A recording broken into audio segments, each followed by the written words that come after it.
यदि आप हमारे चैनल के सभी गाने को पसंद करते हैं तो डीडी प्रोडक्शन हाउस के यूट्यूब चैनल को लाल बटन दबा के सब्सक्राइब करें और घंटी के निशान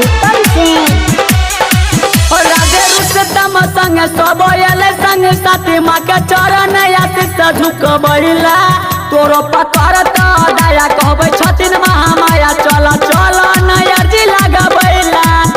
राधे रुस्तम संगे सब एलै संग साथी माँ के चरण आशीष झुकबैला